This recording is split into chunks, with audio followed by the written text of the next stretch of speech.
Eh salut, aujourd'hui c'est dimanche, on est bien, c'est le 1er mars, c'est 2 jours après la cérémonie des Césars, vous connaissez sans doute la situation. Bah du coup il y a beaucoup de contenu qui a été produit là en ligne, des articles, des réactions, les réseaux sociaux, hein, ce fameux tribunal populaire qu'on connaît si bien. En fouillant, je suis tombé particulièrement sur un article qui m'a fait plutôt sourire, et du coup, ben, pour mettre un petit peu de gaieté dans toute cette atmosphère de polémique, de pédophilie, de viol, de 49.3, je me suis dit que allez, on allait se faire une petite revue de presse, entre guillemets, on va vraiment se concentrer sur cet article, et puis on va en discuter comme ça, en réaction. Alors je l'ai parcouru en diagonale, histoire de garder le plaisir, là, pour le direct de la caméra. Voilà, je me suis dit qu'il fallait que je donne mon avis, parce que bah, j'ai toute autorité, hein, je suis journaliste, je porte une moustache, enfin voilà, quoi, je suis un homme, voilà, qu'est-ce qui pourrait arriver de mal, hein? Alors, cet article s'intitule César 2020, Roman Polanski récompensé malgré la controverse. Attention, ça donne le ton. Alors, c'est un article écrit par Jacques Mandelbaum, l'un des rédacteurs responsables de la critique cinématographique pour le journal Le Monde, donc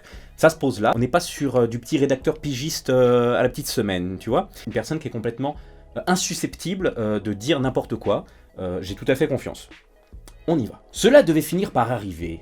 Les Césars, en mode moritorité salutante, dissous dans les jeux du cirque télévisuel. Toujours mettre un peu de latin quand vous êtes journaliste et que vous voulez montrer que vous êtes là, vous le mettez en italique surtout. Hein. Du latin en italique, l'autorité suprême. Cible d'un feu nourri d'accusations et de polémiques, tant au sein de la profession qu'à l'extérieur, accusé ici pour son manque de démocratie et son archaïsme, là pour avoir distingué en la personne de Roman Polanski, un homme au statut pour le moins controversé, l'Académie aura ferraillé un mois avant de rendre les armes le 13 février avec l'annonce laconique de la démission de son comité de direction à l'interdit en tête. Ok. Alors attention, l'Académie là, c'est une cible, la cible d'un feu nourri d'accusations et de polémiques. C'est pauvre Académie, elle a rendu les armes. Les pauvres, ils ont été la cible d'un feu nourri. On leur a tiré dessus, tu sais. Voilà, ils étaient là, ils étaient bien, ils étaient innocents. Et puis il y a les méchantes polémiques qui leur ont tiré dessus. Non mais ça se fait pas. Alors par contre là, il y a juste un truc qui me gêne un petit peu, c'est pour avoir distingué en la personne de Roman Polanski un homme au statut pour le moins controversé. Un peu de décence. Un homme au statut controversé. Vous trouvez pas que c'est un petit peu violent pour désigner Roman Polanski? Je veux dire, c'est pas grand chose, il est juste accusé de 12 viols et notamment sur mineurs. Voilà, un peu de mesure, un petit peu de respect, laisser la justice faire son travail. En attendant, une cérémonie, on l'aurait presque oublié. Ah bah oui, on avait oublié la cérémonie. Qu'est-ce qu'on est con quand même. On a oublié la cérémonie, même si c'était le principal sujet des préoccupations sur les réseaux sociaux et dans les médias ces dernières semaines. Paradoxalement, l'implosion en plein vol de l'institution aura ravivé les feux de l'audimat. 2,16 millions de téléspectateurs contre 1,6 l'année dernière, sous les coups de fouet de quelques interrogations saignantes. On est sur un vocabulaire qui est très gallo-romain, hein, les jeux du cirque, les coups de fouet, César. Canal+, retrouvant sa pose post-moderne, tournera-t-elle en farce le désastre? Alors oui, un autre élément, un petit tips que je vous donne comme ça, si vous êtes journaliste, vous-même, si vous êtes au-dessus de la plèbe, post-moderne. Post-moderne, c'est un mot assez fantastique parce que ça ne veut pas vraiment dire quelque chose, mais ça fait genre. Devait-on craindre une chevauchée de quelques Valkyries sur le plateau? Alors là, c'est magnifique, parce que, petite référence, la chevauchée des Valkyries, Wagner, une chevauchée de quelques Valkyries. C'est un peu curieux, parce que d'un côté, on a l'exagération énorme des féministes, qui sont clairement ciblées ici, transformées en Valkyries, hein, en déesses de la guerre, carrément, mais on le minimise, en mettant quelques Valkyries. Finalement, Valkyrie n'est plus une hyperbole qui sert à glorifier la puissance de ces personnes, c'est plutôt leur attitude exagérée, puisqu'elles ne sont que quelques-unes finalement, vous voyez. Donc ça c'est habile. D'un côté vous faites semblant de glorifier les personnes, et de l'autre côté vous les réduisez, histoire de leur niquer leur race, quoi, c'est tranquille.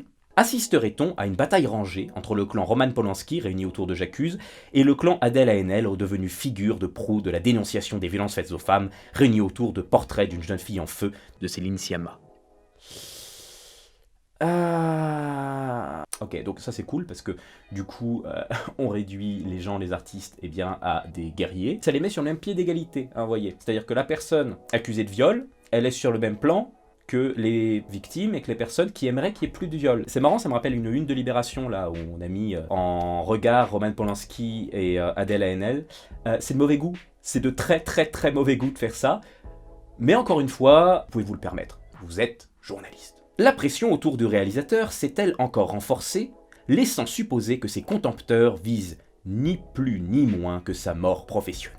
Les contempteurs. Bon déjà, contempteur, ça aurait pu être remplacé par ça, hein, très simple, mais au moins c'est compris par tout le monde. C'est pas mal ça, c'est-à-dire que il y a des gens, ils sont en mode, cet homme a violé, on voudrait pas qu'il soit distingué par l'institution la plus prestigieuse du cinéma français. Égal, ce sont des contempteurs qui visent sa mort professionnelle. Je vous laisse rechercher un petit peu à quel point Violenski a subi de dommages dans sa vie professionnelle suite à ces accusations qui traînent depuis une quarantaine d'années. C'est terrible, les accusations de viol détruisent la vie des hommes. À cet égard, cette 45e cérémonie des Césars aura marqué un tournant symbolique. Ah oui ? Bah je suis curieux de voir quel symbole. Choisissant de mettre les pieds dans le plat de la crise qui marquait cette cérémonie, Florence Foresti a choisi d'élire le phallocratisme et les prédateurs sexuels comme fil rouge de ses saillies. Pour sa défense, j'aimerais dire que c'est pas Florence Foresti qui a choisi de nommer 12 fois Roman Polanski. Voilà, donc finalement, le fil rouge du phallocratisme et des prédateurs sexuels, il s'est un peu imposé à elle. Finalement, elle a bien fait son boulot. De ce point de vue-là, elle a fait avec ce qu'on lui donnait. Roman Polanski, rebaptisé Hatchoum, en fut la vedette récurrente, encore que, selon l'animatrice, pas assez grand pour faire de l'ombre au cinéma français. Humour qui n'est en vérité à la mesure ni de sa stature de vidéaste, ni de son destin tragique, et pas même de l'ignominie dont il est accusé. Ok, donc là, on a laissé tomber toute forme de mesure. L'ignominie. Ah mon dieu, le pauvre. La pauvre Florence Foresti. Alors là, ce que j'aime beaucoup, c'est qu'il y a dû avoir pas mal de photos prises pendant cette cérémonie. Mais ici, le journaliste a décidé de choisir une photo tout à fait neutre pour représenter l'image qu'il a de Florence Foresti. Ah, j'ai toujours trouvé ça un peu bâtard, hein, de prendre des photos pour ridiculiser les gens comme ça, alors que t'as un choix infini. On va dire que ça passe. On va être reconnaissant, c'est de bonne guerre, c'est de bonne guerre. La légende de la photo est géniale. La maîtresse de cérémonie Florence Foresti a tenté de faire rire le public divisé d'une cérémonie polémique. Ah bon ? La cérémonie était polémique ? Je croyais que c'était juste de l'ignominie, des contempteurs, un complot en somme. C'est pas une polémique dans ce cas-là, si c'est un gentil contre des méchants. Le pas de deux de l'acteur Jean-Pierre Daroussin, évitant de citer son nom, ou le départ courroucé de toute l'équipe de Portrait de la jeune fille en feu, à l'annonce de la récompense qui lui fut nonobstant attribué, meilleure réalisation, s'ils témoignent d'une colère qu'on peut concevoir, ne firent qu'ajouter à l'impression malaisante que Roman Polanski était ici désigné comme victime sacrificielle d'une crise dont on avait pourtant cru comprendre qu'elle concernait également le fonctionnement des Césars eux-mêmes, peu remis en question ni dans son fond ni dans sa forme alors que l'occasion s'y prêtait. Un paragraphe, une phrase. Non mais... Victime sacrificielle, genre, le Roman, on est venu le chercher par les pieds, on l'a traîné, sa tête, elle a rebondi sur toutes les marches de l'escalier, on l'a attaché à la pierre du rituel et on lui a ouvert le bide avec la lame du sacrifice pour brûler son cœur avec de l'encens. Voilà, c'est la victime sacrificielle. Le gars, on l'a défoncé. C'est marrant parce que dans la même phrase, il remarque quand même qu'on lui a attribué le César de la meilleure réalisation, c'est-à-dire peut-être le César le plus prisé de tous avec celui du meilleur film. Donc, est-ce qu'on l'a sacrifié à l'autel de la bien-pensance ? Ou est-ce qu'on l'a distingué malgré les nombreuses accusations de viol qui pèsent sur lui ? Ok. Ne pas se laisser infléchir par le moindre diktat. Oh, la dictature de la bien-pensance qui nous empêche de parler. Ah, vous le sentez comme ces gens qui vivent une dictature ? Non mais c'est terrible. Réagissez, appelez Amnesty International. Faites une tribune à l'ONU. Le cinéma français subit un diktat. C'est horrible. On les empêche de récompenser des violeurs. Pédophiles. Même s'ils le font quand même. C'est ça la dictature. La parole libérée, que sa présidente Sandrine Kiberlin, visiblement émue, appelait de ses vœux, fut ainsi au rendez-vous, mais ne se donna pas toujours les moyens de se faire bien entendre. L'intervention de l'actrice Aïssa Maïga sur la sous-représentation des minorités visibles dans le cinéma français en fut un autre exemple, juste sur le fond, très incertaine dans sa forme où l'humour et l'agressivité ne faisaient pas bon ménage. Toi, la femme noire, écoute l'homme blanc, il va t'expliquer comment défendre ta cause, parce que, apparemment, toi, tu fais pas bon ménage. Oh mon dieu! Waouh! A contrario, le latin... Le palmarès dicté par les 4000 votants du collège fit montre d'une étonnante équanimité démocratique.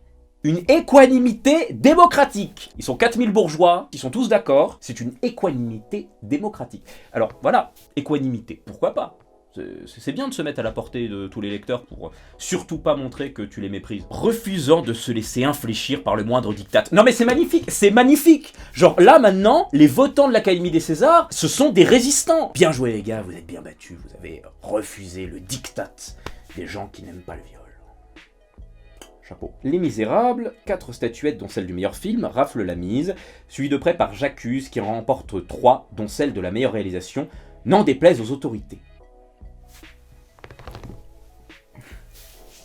Mais quelles autorités? Vous vous rendez compte qu'on a quand même là le récit d'une institution surplombante décidant de faire fi de toute morale, de toute justice, de toute écoute sociale, qui décide de récompenser un personnage controversés, mais c'est pas eux l'autorité. C'est génial parce que il y a un renversement accusatoire dans ce genre de brillants morceaux de presse qui permet de faire passer les victimes de violences inacceptables comme des bourreaux qui veulent détruire la carrière d'un homme, briser son honneur, souiller sa réputation. Ce sont des autorités. Si c'était vraiment une autorité, pourquoi on n'a pas eu la police de la pensée qui est montée sur scène là pour dézinguer tout le monde à coups de flashball? En France, niveau autorité, on connaît un petit peu ce qui peut se passer. Pourquoi il n'y a pas eu de 49.3 contre la remise de ce prix à Roman Polanski? Si c'est les autorités que ça leur déplaît que J'accuse remporte des Césars, moi je comprends pas, les autorités font mal leur travail, clairement. 3 prix également pour La Belle Époque de Nicolas Bedos. Donc là, il énumère tout simplement les prix. C'est marrant, pour les autres, il ne place pas de petit tacle. Il n'y avait peut-être pas matière, il n'y a pas assez de viol dans ces films-là, il faut supposer. Récipiendaire du seul César de la meilleure photographie en la personne de Claire Maton, Portrait de la jeune fille en feu de Céline Sciamma. Film historique et pictural défendant le droit des femmes à disposer de leur corps et de leur sexualité,